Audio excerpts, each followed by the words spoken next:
that admin recommended, and now they're starting to look at ideally something that will be helpful in interpreting your data.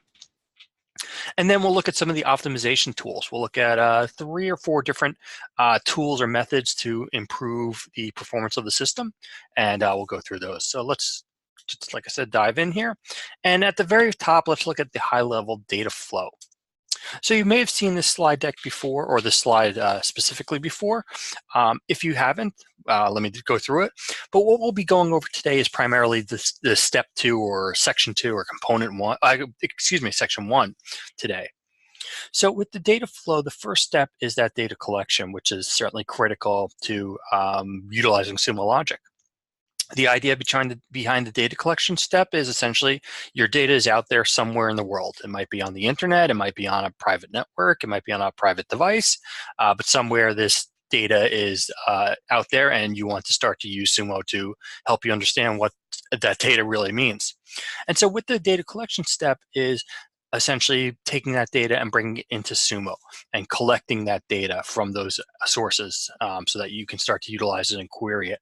And so that's what we'll be going over for the next probably 15, 20 minutes or so, will be data collection. The other 2 steps, just as kind of a reminder, is searching and analyzing. The idea here is you now have your data sitting in Sumo Logic thanks to completing step 1 of the data collection, and now your data is just sitting there.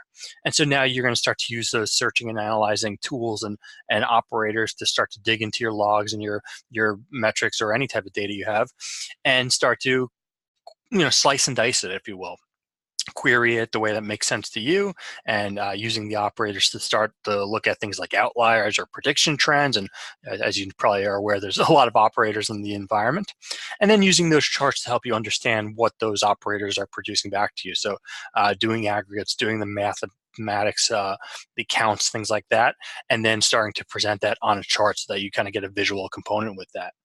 And that can be, the chart is similar to the step 3 where you have visualizing and monitoring, where, similar to the charts, you want to have a way to present this data and understand it, interpret it. And dashboards, alerts are great ways to visualize and monitor the data. The dashboards, as you're probably well aware of the benefits there, they give you a nice snapshot or a nice view, if you will, of what's going on in your environment. So you can have them on a big computer screen in a NOC center or command center environment, and at a glance somebody can walk by and see, oh, things are going good, things are going bad, but understand, get a feel for visualizing what's going on. And then the alerts are really helpful because it allows you to be aware of what's going on with your data and with your logs without sitting in Sumo Logic clicking a query button every 30 seconds or every couple minutes. With the alerts, you can create a query that's going to be valuable to you and your peers or whomever. Set up an alert so that when something happens or something doesn't happen, depending on how that alert is configured, somebody gets a notification. And so, that, like I said, they don't have to sit in Sumo, staring at a screen all day. They can get an email, they can get a Slack message, they can get something from PagerDuty or any of those type of properties, and then get a message that says, something has happened or not happened, and then go perform an action or bring in other people or however you choose to resolve that issue. So these are the 3 steps, and like I said, we'll be going over primarily data collection today. So in regards to a data collection strategy, enterprise logs are everywhere. If you're attending this call, you're probably well aware of that already because you probably have some of these log sources somewhere in your environment or in your organization, and you need help understanding what's really going on in those environments. And that's where Sumo can help out. And kind of the quick version of the slide is, exactly that. There's logs everywhere. You might be interested more in security side of things. You may be interested in that database section. Probably more likely to be a combination, of both or a bunch of these. And so, as we say at Sumo, if a human can read it, Sumo Logic can ingest it and help you understand it. So, these may look common to you, and if not, there are certainly hundreds of other log types out there, and we can assist you with pretty much all of them. So designing your deployment. So now we have the idea that your data is out there, and as mentioned earlier, your data needs to be brought into Sumo Logic. So how is that going to happen? So that's where the collectors are going to start to come in. We'll start to talk about more specifics with the installed and hosted collectors, but at a high level, this slide is pretty helpful because what it's showing us is kind of regardless of where that data is currently housed or residing, Sumo can help you with it. So on the left-hand side of the screen, we have data or logs that are being generated, or even metrics that are being generated, in this case over here, behind a firewall.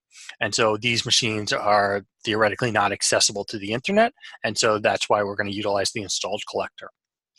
The installed collector is essentially, as the name kind of would lead you to believe, it's going to be a collector that's going to be installed on a local or device or on a network. We'll go over the installation options in a few moments. And then that kind of is goes hand in hand with the hosted collector. So maybe you, on the right-hand side of the screen, you have your data sitting in these type of environments. Maybe you're utilizing AWS or the Google Cloud properties or Azure, or really anything on the right-hand side of the screen. And so what you can do is you can start to take advantage of a hosted collector.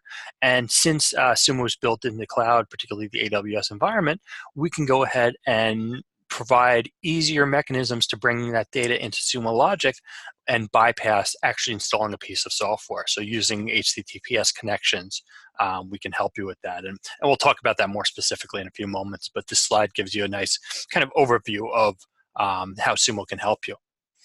But now let's go ahead and start to dig into this a little more closely and carefully as well.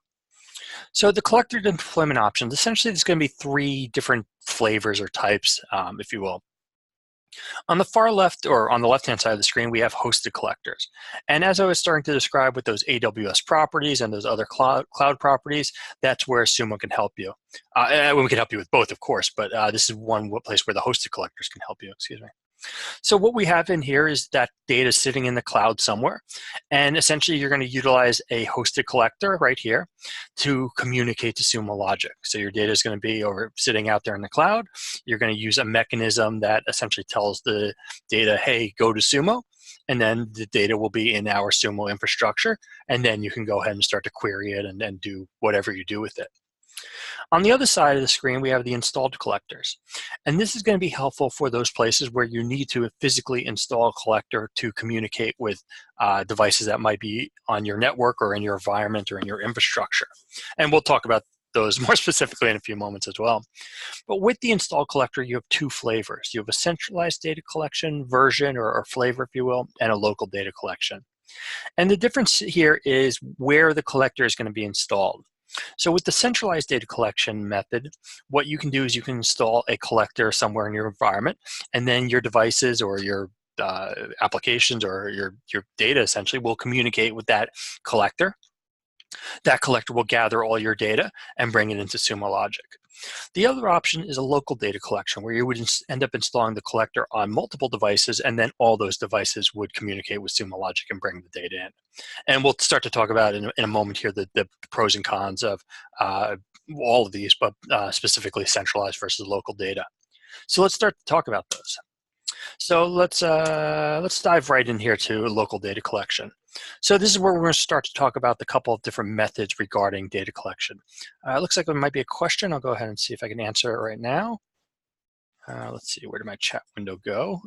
One moment here. Where did my chat window go?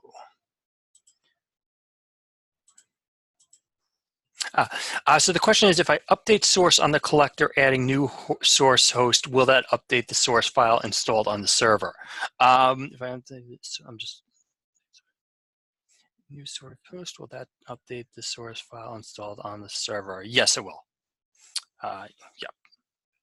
So let's go ahead and jump back in here and go ahead and keep putting your questions in the chat. I might pause or rather wait a little bit to do more of the questions just because I didn't realize it was going to interrupt the screen so much, but keep throwing them in there, and we'll circle back to those. So with the local data collection, what we have going on is essentially the collector is going to be installed on target hosts and send the log data that's produced on those hosts to the Sumo Logic backend via HTTPS connection. So here you're utilizing essentially the HTTPS connection to bring that local data over. Now the source types that you might expect to utilize in the local data collection would probably be local data. So local files, operating system information, local Windows events, any syslog information that's being generated. All of these source types are pretty common uses for our or situations to utilize the local data collection method. Now the big benefit here is no hardware requirement is needed. Since you're utilizing an HTTPS connection, you just simply set up that connection. You don't have to install any hardware, which is great. It also makes life easier if you're interested or utilizing automation. So if you're using Chef or Puppet for scripting, this local data collection method will fit in perfectly.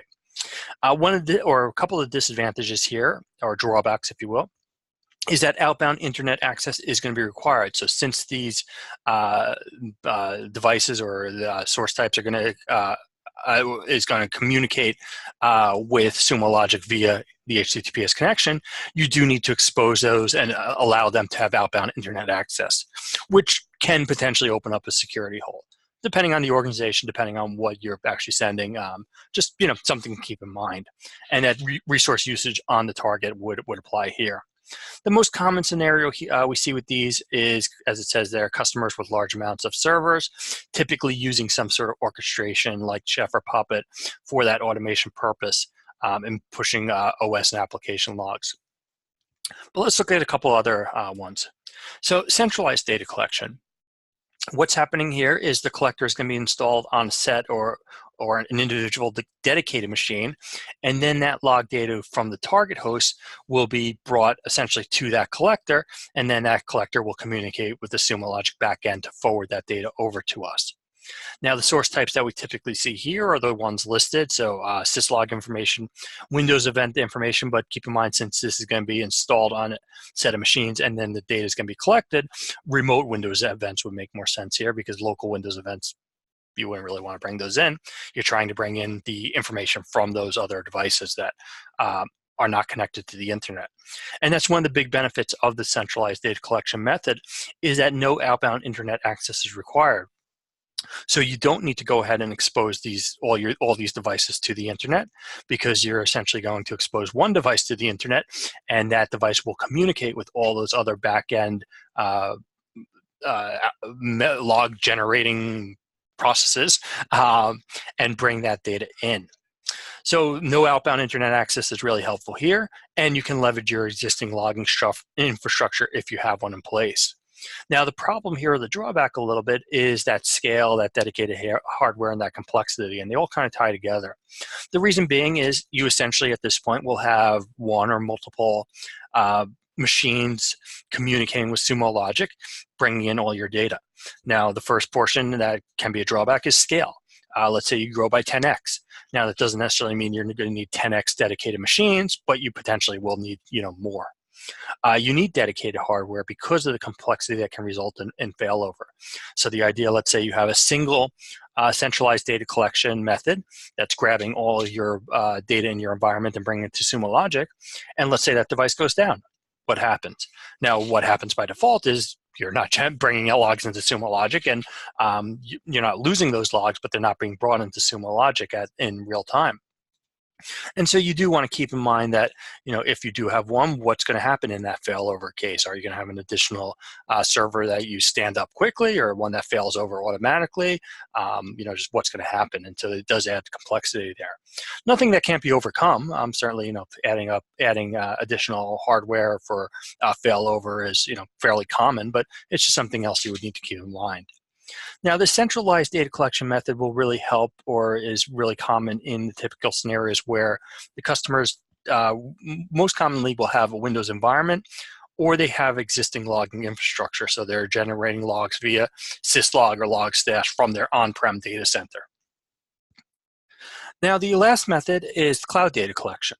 And so what's going on here is essentially your data is being generated in the cloud, and we can help you collect it. And so these would be those common cloud properties, if you will. So the source types we see here, S3, any data from written to S3 buckets can easily be brought in. Any of this HTTPS data, and certainly Google O365 data, as well as others that are around. So the big advantage of the cloud data collection is no software installation is needed. You simply would set up a collector within the Sumo Logic environment, and then point that collector to your S3 bucket, and just provide credentials or a login mechanism for it to go grab that data. So that's a big benefit, is no software is needed. The drawback here is there are some S3 latency issues. These are not specific to Sumo Logic. They're kind of inherent to S3. and your data could be delayed or have latency to it. The amount of latency we're talking about is 10, 20 seconds-ish. Certainly could be less, could be more, but that's what we find. It's usually 10 to 20 seconds is kind of a good estimate. Now that may be a factor, it may not be, so it just depends on your needs, but it is just something to be aware of. In addition, you're going to need to utilize or enable HTTPS post-caching, because it's going to be utilizing that method to communicate with the Sumo Logic service. So customers using cloud infrastructure, this is the best scenario because it just makes it easy, really easy for you to bring your data in. So next we're going to go ahead and talk about metadata design.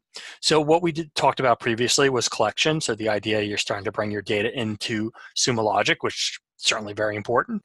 But no, I was going to say equally important. I don't know, maybe it's secondary. Getting your data in Sumo Logic is certainly the primary importance. But then secondary, I guess I would consider to be is locating that data. So you have your data in Sumo. Now you and probably your people or your peers or whoever has access to Sumo Logic will need to go ahead and find that data. And so what you can do is you can utilize metadata design to provide a good naming convention for your data. So what is metadata? Metadata are essentially these tags that are going to be associated with the log messages that are collected.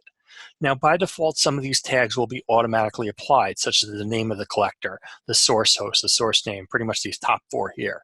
And now these are good. These are starting to provide some identification method of your data. So for example, the collector would be the name of the collector that's grabbing that data and bringing it into Sumo Logic. But what you can really take advantage of is the source category. And the reason being is it can be freely configured. And by being freely configured, we encourage you to use it as your main metadata tag because it can provide some real structure to your data and also some real logical structure to your data. So let's go ahead and talk about this a little more in a little more detail. So what are some source category best practices? What you can do with these source categories is you can start to create essentially components in the naming convention that you utilize. So for example, you can do component 1, component 2, component 3.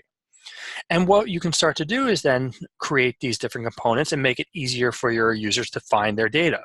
So for example, in this top left box, we have 3 different applications generating, three of the same applications, excuse me. So one application generating 3 sets of data. Sorry about that. So we can tell from the name that they're all production data versus all being dev data. So right away, using component 1, we can start to distinguish between prod and dev. We can then go deeper. Now, in this case, with the MyApp1, we can start to distinguish between MyApp2 on the bottom left box. So now I can see, hey, if I need my production data, okay, I go to prod. If I need MyApp1 data, I go to MyApp1. If I need MyApp2 data, I go to MyApp2. And then continuing with those components. So if I need my Apache data, I know to go to prod MyApp1 Apache. Conversely, if I need my dev data, I know to go to dev MyApp1 Apache. And then these other components will start to just help define where that data is located in almost like a file structure or directory structure, if you will. Now, you may notice that some of these source categories have different amounts of components. So this prod MyApp1 CloudTrail has 3 components. So component 1, component 2, component 3. Well, down here, this Tomcat 1 has 5. Prod MyApp2, Tomcat, Catalina out. And that's perfectly fine. You don't have to be consistent in the amount or the number of levels that you utilize. If it helps you break out your data better, you can go ahead and use more components. Now, where these components start to come in is being able to be utilized in the best practices for these couple of areas of the Sumo Logic environment. So certainly with simple search scoping, and what we mean by that is utilizing a good naming convention of a source category can help you and your users find your data easier when doing a search. So what we mean by that is for this first line here, source category, excuse me, equals prod MyApp1 Apache star. And by doing this, particularly with the star, we know, okay, if I do a query against this line, I am going to be looking at my production data, and I'm going to be looking at all my Apache logs for that production data. Conversely, if I do a naming convention or do a query with source category equals star here and then star there, what I'm telling the system is, okay, look at all Apache logs like we did before with the Apache star, but in this case, do it for all environments. So do it for prod, do it for dev, do it for QA, do it, so on and so forth. And it starts to provide a really good way to, locate my data, what I need, and then bring only that data back into my query so that I am only bringing back the data that's relevant to me. I'm not just doing a source category equals everything, because then that would bring back everything. Having a good source category will help with partitions and indexes. Now, we haven't talked about partitions yet. We'll talk about those in a little bit, because that will be one optimization method that may be beneficial. But having a good naming convention, you can go ahead and start to easily distinguish between different partitions. So just knowing source category equals prod myapp1 star versus myapp2 star, I can very easily start to segment which data I want to locate, myapp1 versus myapp2. And then what you can do with the RBAC control, so recently or semi-recently, we launched Role-Based Access Control, or RBAC, which allows you as an administrator to go ahead and start to control what your users can do based on roles. So I could say this user is part of my intern role, and this person is part of my administrator role, and my interns can only access this information, and my administrators can access that information. And having good naming conventions, you can start to segment your data using the RBAC roles to limit where a user can look at data. So with this naming convention, for example, of source category equals prod myapp1, I'm saying, okay, this user can only access myapp1 data for the production system.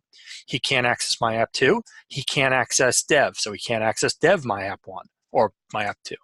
And so it's starting to really segment those users and control what they can do, but in a positive way, because you may have limitations that you want to put in place that say these users can do this, these users can't do that. Some people will just have it be more free-for-all, where everybody can access everything. And that's perfectly fine. Just we want to give you the ability to control those users if it's something that interests you. As far as what are those components going to be made of? So I've mentioned these, slash versus component 1 slash component 2 slash component 3. What do you make those components of?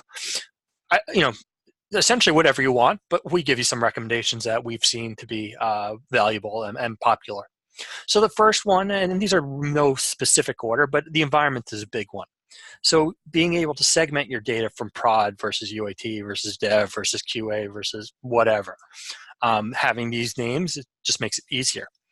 The application name certainly might make sense to distinguish between Apache and MySQL and Palo Alto network data and so on and so forth. That may make sense. Geographic information. Maybe it's important for you to distinguish between east versus west data centers. So maybe you're using AWS and you want to split things up by region, where AWS region east, AWS region west, or office location. You want to be able to search data from and differentiate from your New York office and your San Francisco office. Or maybe you don't care. Maybe your mind, geographic information is irrelevant because data is data and it doesn't matter where it was generated from. And so maybe you don't put a geographic information component. Same idea with AWS region, just kind of, as I mentioned, maybe it's important for you to distinguish East versus West versus South America, or maybe it's just not relevant. Business unit, kind of same idea. Maybe you need to distinguish between finance and marketing and sales data. Or maybe it's, all data is all data, and so you don't want to go ahead and put that in here. We recommend using the highest level components to decide how you're going to group together. So on the left-hand side over here, we're saying, okay, we're going to use the environment of prod versus dev as that mechanism to decide this is how that data is going to be searched most commonly. So users will more commonly split up, prod versus dev to sometimes search prod, sometimes versus dev. Versus on the right-hand side of the screen, we have the main component being web versus DB, so more of the application type or application environment, I guess. And then we go ahead and have the prod and dev at the end. So you can do whatever makes sense. I certainly should do whatever makes sense, of course. There's something else I should mention about source category is that when you implement the source category, which will be done via the collector, you're going to go ahead and set that source category. Now that source category is only going to apply from the moment you set it up going forward for all new data that gets ingested. It's not going to apply to data that's already been ingested into the system. So at this point, you may not have a source category in place, or you may be using one that's kind of, you just kind of made up just to get something in there, which is perfectly fine. But just to keep that in mind, that if right now after this this call, you go ahead and you make your source categories as useful as possible, which I hope you do, that if you do a query against older data, you may have to actually search across two source categories at the same time. So the old one and the new one, and then once the old one or the old data for that old source category rolls off, then you can just use the new one. So I just wanted to mention that because it's just important to note. Let's see, ingesting metrics. This is kind of an odd place for this slide, but it's as good a point as any. The idea here is that just as I showed you how to ingest logs via the different collectors, metrics can be brought in just as easily. Three different types of metrics that can be brought into Sumo Logic. You see them right here. So host metrics on the left, that's typically going to be information related to the host. I mean, not to use a definition within a definition, but that would be things like CPU usage, network bandwidth, disk usage, those kind of host stats, if you will. AWS metrics, certainly these are becoming more and more common, and so if you're utilizing those, you can bring them into Sumo Logic very easily. And then any Graphite compatible metrics that are being generated via statsd, collectd, etc., those can be all brought into Sumo Logic.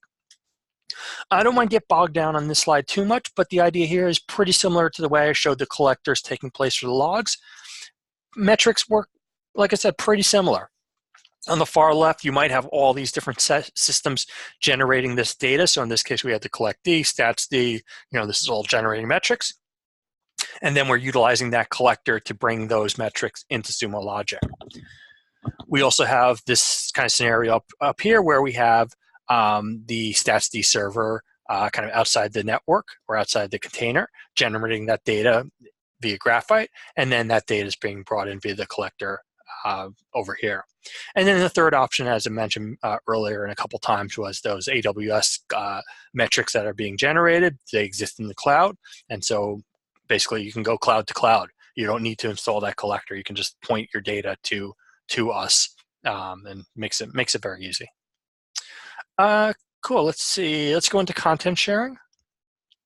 Really just have one slide in here, but it's just a cool little feature for you guys to be aware of. So what you can do, the sharing of content hopefully is not new to you.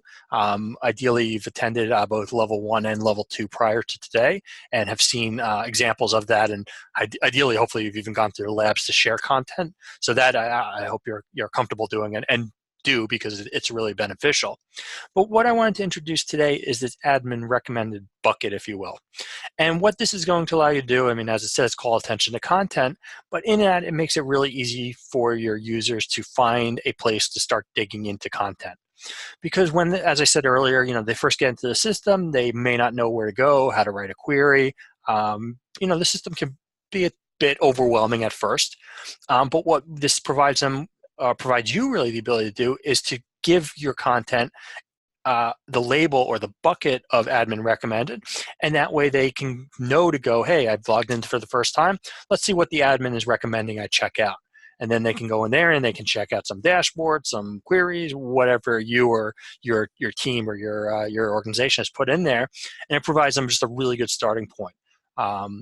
In the lab 2 and lab 1 as well, if you recall, if you attended those, one of the first things we do is have somebody go through the library to search for Apache dashboards that maybe somebody has set up, which is a good place to start. But this is even better, because rather than them jumping in the library and starting to figure out, hey, let me see what Bob's done, let me see what Jennifer's done, and is this good, is this helpful, they can go to the content administrator bucket that's been created with the admin recommended, and then go in there and say, hey, this is what my admin's recommended, let me check those out, and kind of learn and grow from there, ideally. So that's kind of a little helpful feature. And then I wanted to talk about some optimization tools. With the optimization tools, these are going to provide you with ways to optimize the system, and they help out in different ways. So let's go through each one, and I'll describe where it's helpful. Because some of them are inherently helpful, some of them are only helpful in use cases where you notice slow performance. And partitions is one of these. So the way partitions work, or even to take a step back, the way Sumo Logic works is when you ingest your data into our system, all your data gets put into one general index. And so as you add more and more data, that index begins to grow and grow and grow. And then when you do your query, the query will essentially go to the general index and look for your data and pull things back and start to do its calculations and all the things it does. Now, having the general index is good and is a great way. It's just the way we do things, and other organizations work on that same idea of everything goes into one big bucket. But what we want to give you the ability to do is to start to segregate your data into smaller logical buckets or chunks, as we call them, that would be searched in isolation of those other partitions. So the idea being behind this is, let's say you have a general index and you've been loading data in there over the past 3-6 months, and it's grown and it has 600 terabytes of data in there. Now, if you go ahead and do a query, essentially the query will go ahead and look at that general index and sort through those or run through those 600 terabytes of data and find what it needs and brings it back, which is good. And it's usually pretty quick, surprisingly quick, in fact. That being said, sometimes people do not get the results back in as fast as they expect them. Not that their expectations are bad, just sometimes searches take a little bit longer than you may think they should. And so where this partition helps is you can create a sub-index or its own index for a subset of data that would then be searched opposed to the general index. So let's say you have, once again, 600 terabytes of data as your general index, but you just want to search against this one project you're doing, and that's only generating 50 gigabytes of data. So what you can do is you can create a partition for that 50 gigs of data, and then as you do your searches, request or pull that source category that's tied to that partition, and when you do your search, you would only look through 50 gigs of data versus 600 terabytes of data. And as a result, when you do so, your query will return quicker. Now, quicker is, well, it's not debatable. Quicker is certainly something measurable, but quicker could be a couple milliseconds, it could be a couple seconds, it could be a couple minutes. It really depends how much data you have, how much is in your partition, what you're pulling from it, and things like that. So I recommend using partitions only if you find that there is some delay that you weren't expecting, or you're looking for a way to improve performance. If you're comfortable with the performance that's occurring, I probably wouldn't bother with partitions. If you do use partitions, though, keep in mind it's really only beneficial for smaller subsets of data. So as we say here, between 1 and 30% of the total volume. It wouldn't really make sense to have your general index be 600 terabytes and your sub-index be 500 terabytes, because you're not really gaining anything at that point. And so there's not really anything helping you. But that being said, if you were doing more, as I was describing, of 600 terabytes and you have a small project or a small subset of data that's 50 terabytes, less, then it might make sense. So want to introduce it to you, want you to be aware of it, but I wouldn't necessarily recommend, from this call going in and that being your primary thing you take away from today's call. That being said, field extractions I would recommend be something that you take away as a primary feature from today's call. And hopefully you know what they are already. Hopefully this isn't the first time you're seeing field extraction rules, and hopefully you've utilized them in some of the labs. The way field extraction rules work is that, as you recall, if you create a query, you typically will need to parse information from that query. And what we mean by parsing is create fields. So you have your data, and then you want to start to be able to say within your data, or within your log message, this is an IP address, this is a status code, this is a username, this is a, so on and so forth. You want to take your data and start to create fields from it. Now you can do so within the query itself, which is done via parsing, via regex, via parse anchor. So there are mechanisms to do so, and that's perfectly fine to do. But where the field extraction rules help is you can basically say, upon ingestion of my data, I automatically want to apply these parsing rules in place so that I am deciding, hey, when that data gets ingested, this is an IP address, this is a status code, this is a username, et cetera, and my end users who are creating queries don't need to bother with that. Those fields have already been created for them. The system already knows, hey, I know where to find this type of field, and they can go ahead and take advantage of that and not include a parse statement in their query and just go into the query straight away and start to pull the data they want. which is great. Benefits performance. So by doing so, you are essentially ignoring or leaving out the parse line within a query. And if you're leaving a line out, that's less lines that need to run and need to generate data or query the data. And so performance will be improved. Once again, this is a thing where it's going to be improved, maybe by milliseconds, but it will be improved. Standardizing the field names is really helpful here. Because if you don't, as you start to create your queries and start to do your parsing, one person in your organization might call something an IP address. The other person might call it a source IP. A third person might call it just an IP. And while that's not necessarily bad, it's a little problematic as users start to share queries, start to share dashboards, because they may go in expecting this field name to be something, it returns as something else, and maybe that impacts the query that they're trying to create. Maybe it's just a surprise and they weren't expecting that field name to be utilized. But by standardizing it, it just makes it easier for everybody because you don't need to come up with custom names. The work's been done for you.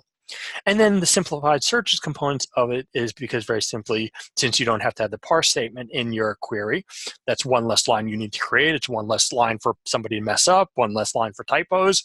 And so it just makes things a little more simple. Best practices, certainly building simple, specific rules. So taking your logs, parsing through what data you want to parse out, what fields you want to create, and making them really simple. Certainly, and it's kind of needless to say, but we'll say it anyhow, testing your parse statements beforehand is certainly a best practice, because like with source categories, these field extraction rules are only going to apply to your data going forward. So you'll put the rule in place, and then as your data starts to get ingested, the system will say, hey, this is an IP field, this is a username field, etc. That being said, if you set up the rule, you don't check it, you click start, and now your data is being ingested, and now the rule is either not working or working incorrectly. Now your data has bad fields or not null fields, or depends how you kind of messed it up, if you will. And so testing it is, of course, something that we'd recommend. Limitations. I don't believe these limitations have been removed yet. So at this time, there is a limit of having 50 field extraction rules in place, resulting in 200 fields. However, if you do hit that limit, and you certainly may, it's a high limit, but it is a limit that can be hit. If at this point, if you just reach out to our support team and just send them a ticket saying, hey, I hit my max field extraction rules, I need more, they'll bump it up and give you, I think, another 50 or 100 fields. So just a simple email to a support will work to get that bumped up. And then not all operators are supported. So since this field extraction rule is just grabbing fields and doing some simple parsing, like it says, not all operators are supported. It wouldn't make sense to have an outlier operator here or a predict operator. It just doesn't really make sense for them for this for what we're trying to do with the field extraction rules. So that's why not all of them are supported. And then the last optimization method that I wanted to talk about today is scheduled views. What scheduled views allow you to do is essentially create a query, have it saved in the system, and that query will be generated, or rather will be run every minute. And so where this can be helpful is a couple of different use cases. So certainly long-term trends, pre-aggregated data. And what we mean by that is, let's say you come in every morning and you need to run reports or generate data from your logs for the last 6 months. So every day you come in and you do it for the past 180 days. Next day you come in, 180 days, and you keep coming in running the same query over a long period of time repetitively. Now, you certainly can come in each morning, have your query saved, click start on the query, go get your coffee, and when you come back, hopefully the query's done. But depending on how large it is, it could take a while depending on the query itself. So what scheduled views give you the ability to do essentially is take that query and just log it in the system and save it. And by saving it, that query will then run every minute. And so the next time you want the data generated from that query, you would simply use the naming convention described here of view equals, and the view name is the scheduled view you created. So view equals, my query one or whatever it might be. And then that data will come back from the previous minute. Now, granted, it's not real time, but in this scenario where you're looking at the last 6 months of data, do you really need, real time up to the last second or two? Probably not. So that's where this can be really helpful. Similarly, you might just run the same command over and over again multiple times a day, but the same idea. You don't necessarily need that real time. Being delayed by a minute is good enough. And so that's where you could take these, set them up in the system. They run automatically. You just call them using the view name, and then you continue on. So speed performance is going to be a big benefit here. Once again, though, if you find your performance is suitable and sufficient, I probably wouldn't bother with the scheduled view. And one of the reasons why I wouldn't bother with the scheduled view is because the data does count against your ingest volume. So you could potentially be doing these queries, generating data, increasing your ingest volume, and if it's not really helping you out, then you're just paying for more space for something that's not really beneficial. So I would only implement these if you find they're going to be useful. So certainly would encourage you to check them out. Loading one with a small query is not going to increase your ingest volume by any great number, certainly, but just want to make you guys aware of it. Excuse me. So a quick review of what we've discussed with the search optimization tools. We have this little kind of chart here. So essentially based on what you want to do, you would utilize this type of optimization method. So if you want to extract fields from logs and make them available to all your users, use field extraction. If you want to use the data to identify long-term trends, scheduled view is going to be helpful because you're doing those long-term 6-month periods or even longer, and so on and so forth. So let's see. In summary, really the call to action is what I want to point out more. So ideally, what you'll take away from today, and I still have another component that I do want to go over, so this is not the end of the call right now. Certainly can be if you want to disconnect, but I do have more that I want to present. So what the 3 call to actions I hope you take away from today, if you haven't already, is setting up a deployment option that best fits your environment. Like I said at the start of the call, your data is out there somewhere. It needs to be brought to Sumo, and you'll utilize those collectors to do so. If you need assistance with it, reach out to us. Let us help you with it because it's an important step. Without your data being in Sumo, you can't use the system, which benefits nobody. So hopefully you've learned about some of the deployment options and feel comfortable with them. But like I said, if you don't, reach out to us, our support group. If you're dealing with an account rep, whatever, we can get you in a good place. Ensuring you have a robust source category naming convention. So it's really important. It's just going to help your users of coming up with something standard. And something standard that makes sense to everybody. Having the name of having people search across a collector number of system 8421 may not help them. Having them use the source category and searching for a prod/Apache/access, starts to give them more definition of where to look, and then they can start to utilize wildcards as well if they need to expand their scope with just one of the components, which is kind of neat. And then using those field extraction rules. This is such a time saver and just a really helpful feature is to take advantage of those. So I strongly encourage you to use field extraction rules.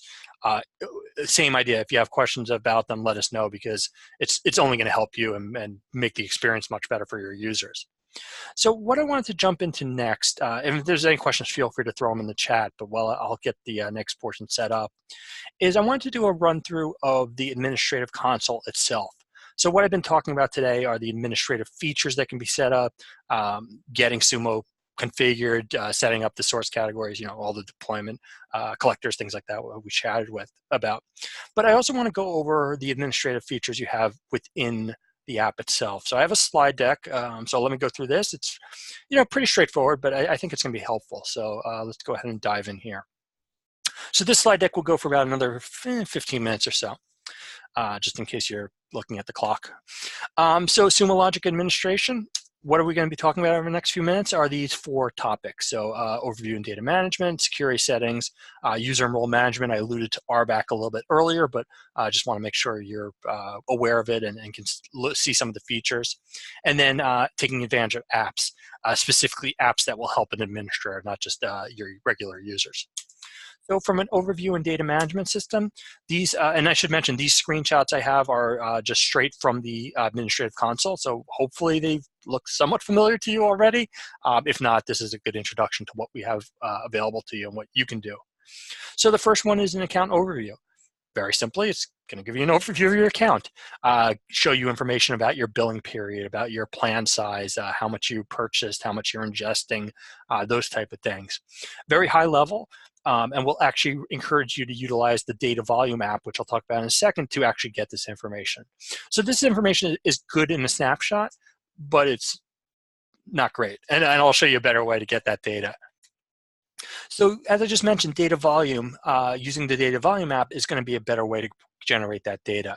And in order to take advantage of the data volume app, you have to enable data management. And all this is doing is basically saying, when you check this, we're now going to enable data volume tracking for your account.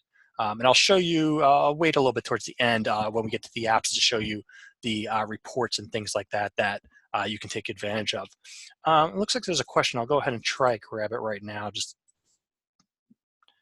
to make sure. Oops, let's see. You mentioned CloudWatch logs can go directly to Sumo. How is that set up via adding new source? Yeah, basically. Let me go ahead. I'm going to hold that question. I'll show you it in a few minutes. So let's go ahead and let me finish up this deck, and then I'll run through an example of installing the collector. So hopefully you have a few moments to go. Well, not long. I think we're scheduled to 10:30 anyhow, but yeah, I'll make sure to swing it back around for that one. So data management, certainly encourage you to check that data volume box. Now let's talk about some of the security settings. And these are all pretty common ones, but we offer them just like other services do. Password policy. So your users are going to have a mechanism to get into the system. Maybe SSO and SAML, which we'll talk about in a moment. If not, it would be a password that's going to be generated by the system and provided to them.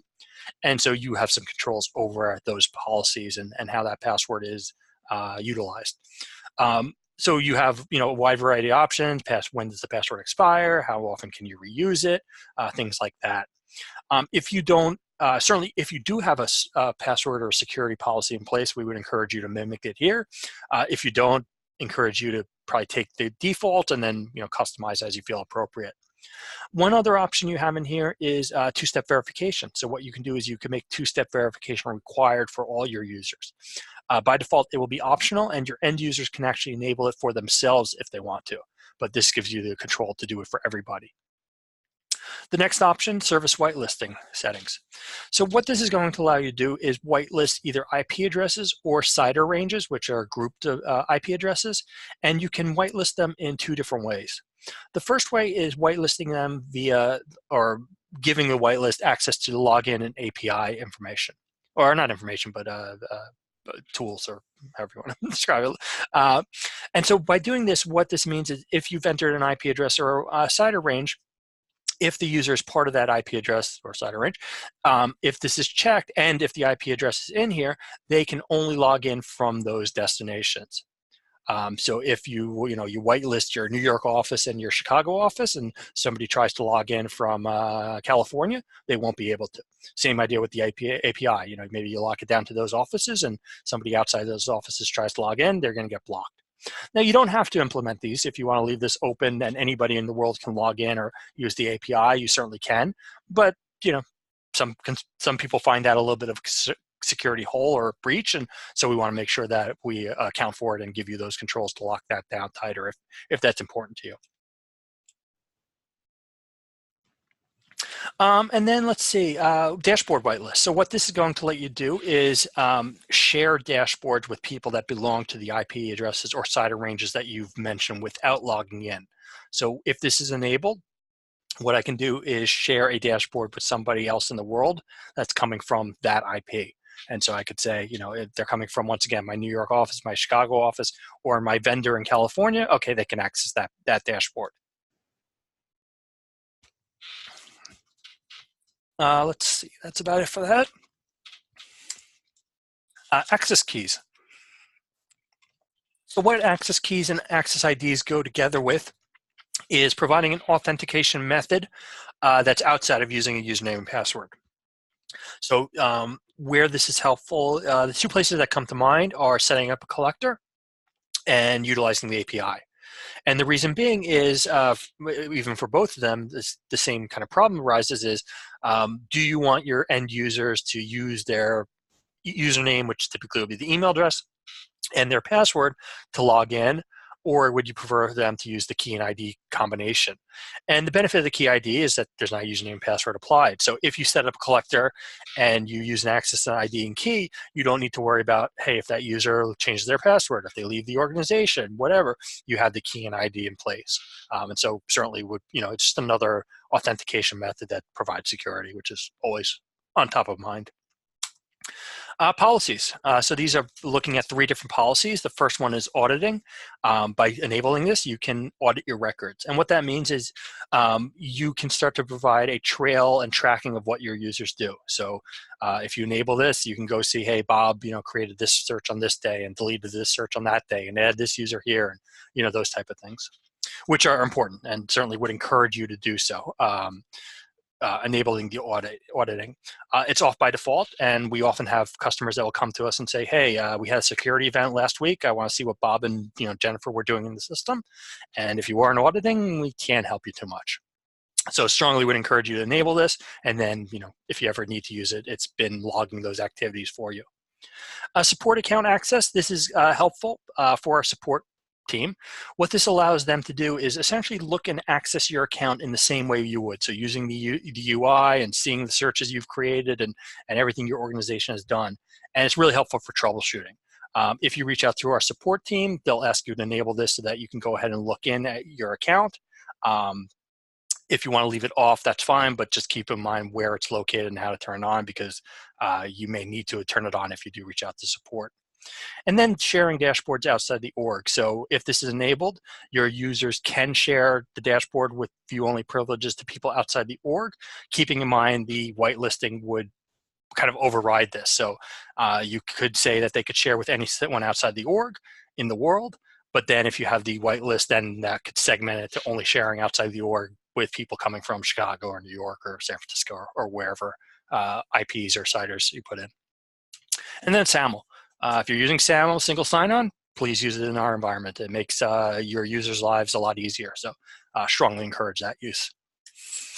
User and role management, I'm going to go through this. So by default, the system generates 2 roles for your users, an administrator role and an analyst role.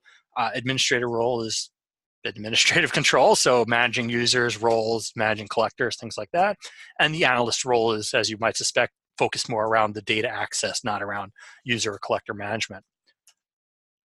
But you have the ability to start to add new roles, and those roles will get applied when you add your users. So as you add a new user, you would decide what roles do you want to apply, what role are they part of, what access do you want them to have part of.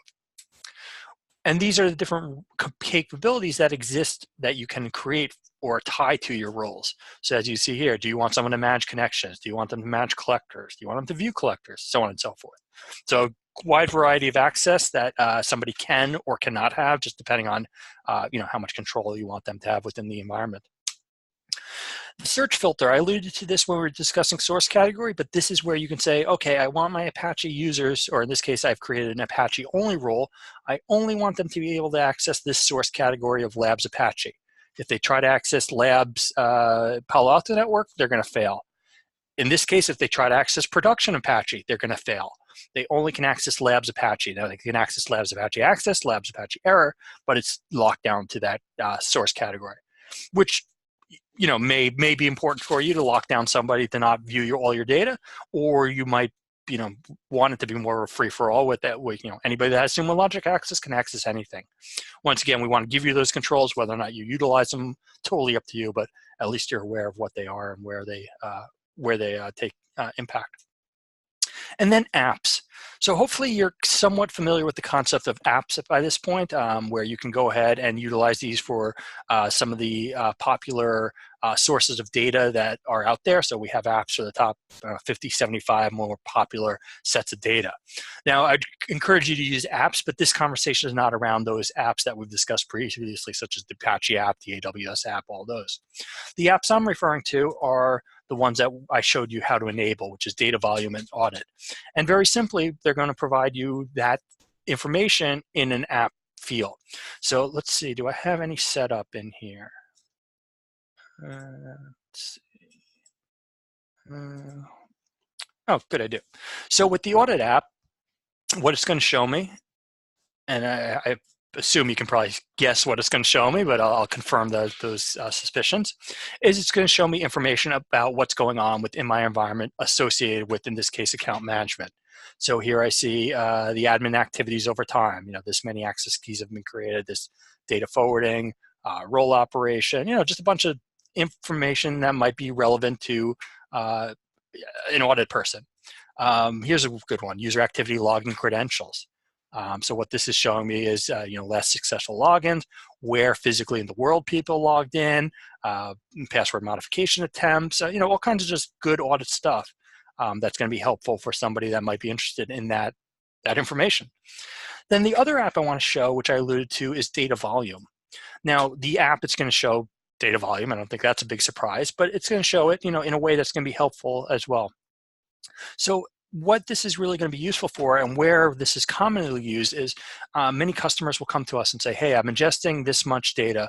How or what is being ingested? What's making up all that ingestion?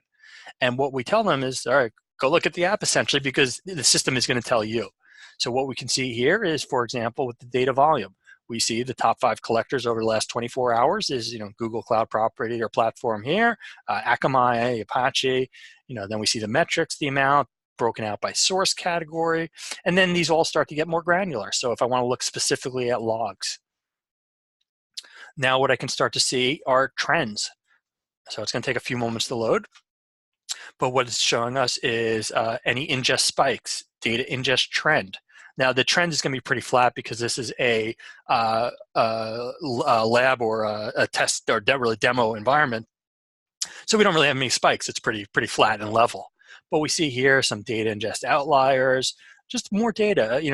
More data in the data volume app to give you help of what's going on as well as what may take place. So what we see, for example, here, the data ingest prediction is showing that prediction, or this is the past. So data ingestion has been very flat because this is a test environment. But then we see here, for whatever reason, earlier this morning it dropped off, and so as a result, the prediction starts to drop off, and then it starts to increase because it knows it will return to a normal spike. So it's just helpful to give you, all this information about what's taking up your Sumo Logic space, and you then deciding, should it be? Maybe you find, this source category, this is really high, more than you expect, and then maybe you go ahead and you need to troubleshoot. Why is it so high? Did somebody load the wrong set of data? Are we double loading data, or do we just have a busy day? Maybe we had a sale day yesterday, and just a ton of new data, new customers came around, and that's why. But that's what these are really helpful for, is to dig into that. So I think that from a slide standpoint, I think that's all I wanted to go over. But let me go ahead. Yeah, that's it for the question. So let's go ahead. There was one question, so I'll go ahead and start with that. And if any others come up in the meantime. But the question was, and I just want to get it again to make sure I answer it properly. You mentioned CloudWatch logs going directly to Sumo. How is that set up? So let me just let me show you an example, I guess. So what I'm going to do is I'm going to go to Manage Data, and I'm going to go to Collector. So I'm going to look at all my collections. And so let's set one up from scratch. I'm just seeing if I have one handy in here.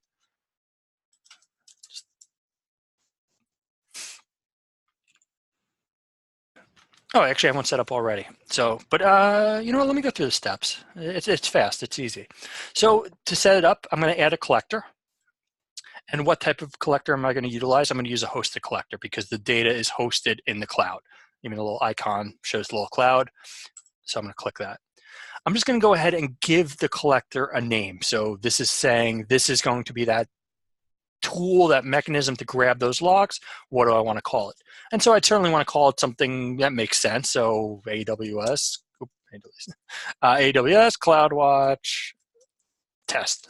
Not very crazy with it. Here's the source category. So what you can do is start to put it in the source category of the data as we describe something that makes sense. I'm going to kind of cheat a little bit and just put in something that may not be the most useful, but at least for a demo environment, it'll be helpful. So just AWS CloudWatch. Save. So like I said, at this point, the collector is just sitting there set up. It's not doing anything. And what we need to do, and the system is kind of smart enough to even tell us, is that we need to now add a data source for that collector. So what data source do we want to add? Now we want to add our CloudWatch log. So we're going to click OK. And now we're just going to very simply just go through here and just find the property that we want to add. So do we want to add, let me just make this a little bit bigger. Do we want to add GCP information, S3 data, CloudFront? You know, specifically we want to look at, sorry about that. We want to look at CloudWatch, so we would just choose CloudWatch metrics. Then we're just going to go ahead and fill this in, and it's pretty straightforward as well. Give it a name, so you know, what do we want to call this? So once again, you know, that's what it is, CloudWatch metrics. We're going to decide what regions of data do we want to bring in. So, you know, from the list, also from the list, the namespaces of data. So you have all the AWS properties in there, and there's a lot of them in there. All those can be brought in. Once again, source category. So if you want to specifically have a source category tied to these specific metrics, going ahead and putting something in here. And then just going to go ahead and generate, or not generate, but tell the system how should Sumo Logic access your account. So either use the role-based access template or the key access that's going to be generated via AWS. So in AWS, you would just generate an ID and a key, similar to the way we do, but you would do it in their system. Throw it in there, click save, and that's about it. Once it's done, it will look like this. So here is one that has been set up already. Here's the collector itself, this line. And then what we're seeing under the collector are the sources of data. So this collector is grabbing 3 sets of data. It's grabbing our EBS data, our EC2 data, and our RDS data. And we can even see it's working because we see this last hour and we see a graph. So we see over the last hour, data is being imported or ingested, kind of spiking, which is kind of weird. Not weird, but I imagine just because it's the test environment. And then we see the amount of messages. And then these are now available to query. So if I want to go ahead and look at the logs or the metrics associated with EC2, just click on this little icon. Now I'm looking at these are the logs associated with the EC2 data. So here's, you know, log. So and these are disk space utilization. I don't know what other metrics we're collecting in there. That might be it. Actually, we can check. Oh, no, actually, we can't check in there because it's already in place. Yeah, source type HTTP. Cool. So any other questions about that? Hope that answered your question.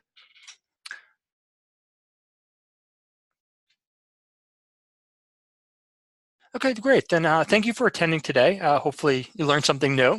We'll be repeating these webinars next month. So certainly if you haven't, ideally you've attended level 1 and level 2 already, but we'll be repeating those. And level 4 security will start to be on our agenda on a more regular basis. So I think we did already for this month, but certainly for November, we'll be launching a new session for that. So stay tuned to that same page where you saw how to register for today's session, and you'll see level 4 there shortly.